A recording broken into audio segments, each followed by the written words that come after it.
ملے گا.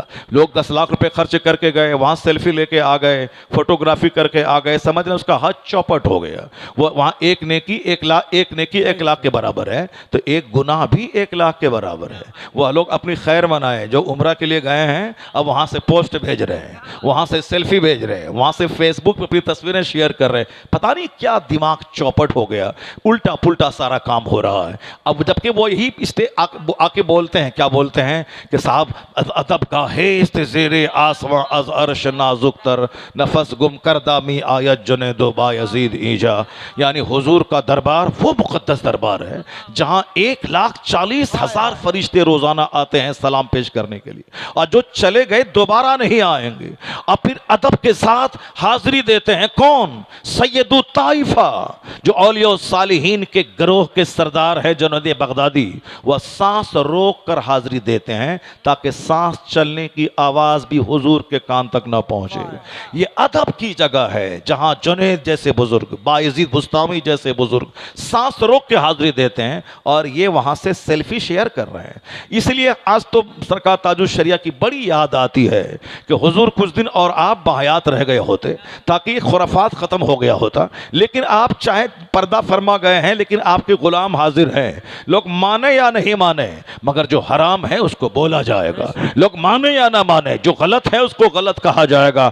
اس لیے آج بھی بہت سارے لوگ منہ دیکھی باتیں کرتے ہیں, دوسروں کی منہ دیکھی منہ بھرائی کا کام کرتے ہیں, مگر جو مسلک اعلیٰ حضرت کا وفادار سپاہی ہے وہ منہ دیکھ کے بات نہیں کرتا ہے, وہ شریعت کے چیپٹر کو دیکھ کے بات کرتا ہے, وہ قانون اسلام دیکھ کے بات کرتا ہے. میں کہا تھا ایک بار لکھنؤ میں, آج اگر کچھ مجلسیں بچی ہوئی ہیں, میں نے تو ایسے پیر صاحبان کو دیکھا جس کے ارد گرد اس قدر ویڈیوز, اس قدر کیمراز لگے ہوئے ہیں جیسے کوئی بمبئی کا ایکٹر آ گیا ہو, اور چاروں طرف سے فوٹوگرافر اس کی فوٹوگرافی لے رہا ہو. نکاح کی محفل میں 5 لوگ موجود ہیں, فوٹوگرافر 50 کی تعداد میں موجود ہیں, 50 کی تعداد میں موجود ہیں. مسجدوں کو بھی لوگوں نے نہیں چھوڑا, مسجدوں کو بھی ان آلے لہو لعب سے لوگوں نے بھر دیا, جلس و جلوس کو آلے لہو لعب سے بھر دیا. میں کہنا چاہتا ہوں ابھی اگر کہیں کچھ بولنے والا ہے, عالم کے ذمہ ہے پیغام سنا دینا.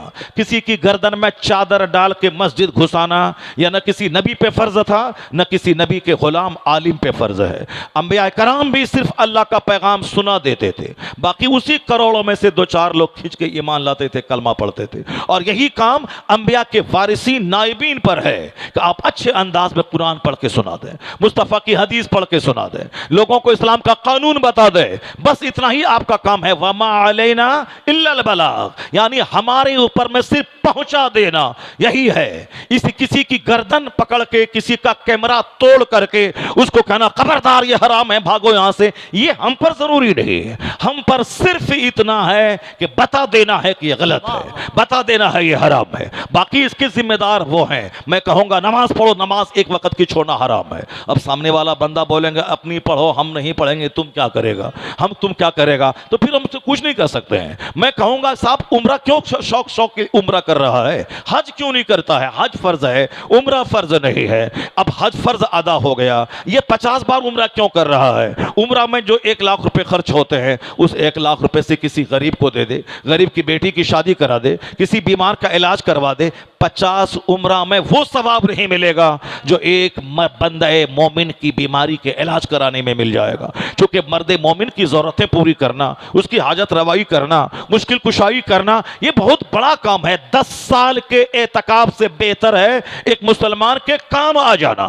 اسلام نے جتنا زیادہ زور اخلاق پہ دیا ہے, نماز روزے حج و زکوٰۃ یہ تو پیلر ہے جس پر اسلام کی عمارت کھڑی رہتی ہے, لیکن اسلام کا حسن اخلاق ہے, اسلام کی بیوٹی اخلاق ہے کہ کیسے مجھے سماج میں رہنا ہے, کیسے مجھے اپنی بیوی سے ڈیل کرنا ہے, کیسے مجھے اپنے بچوں سے سلوک کرنا ہے, کیسے مجھے اپنے پڑوسیوں سے سلوک کرنا ہے, بحیثیت بیوی, بحیثیت شوہر, بحیثیت اولاد, بحیثیت والدین, بحیثیت پڑوسی, بحیثیت رشتہ دار کیسے جینا ہے, بحیثیت حاکم کیسے جینا ہے, اور بحیثیت محکوم کیسے جینا ہے. یہ ساری باتیں گائیڈ لائنز حضور نے ڈیٹیلڈ وے میں کھول کھول کر بتا دی ہے, صاف واضح طور پر یہی وجہ ہے کہ اس ہندوستان کا ایک ہندو اسکالر وہ مصطفیٰ کی سوانے کا مطالعہ کرنے کے بعد وہ اپنے ضمیر کے جذبات کو الفاظ کی شکل دیتے ہوئے کہا all these magnificent roles in these departments of human activities he is alike a hero.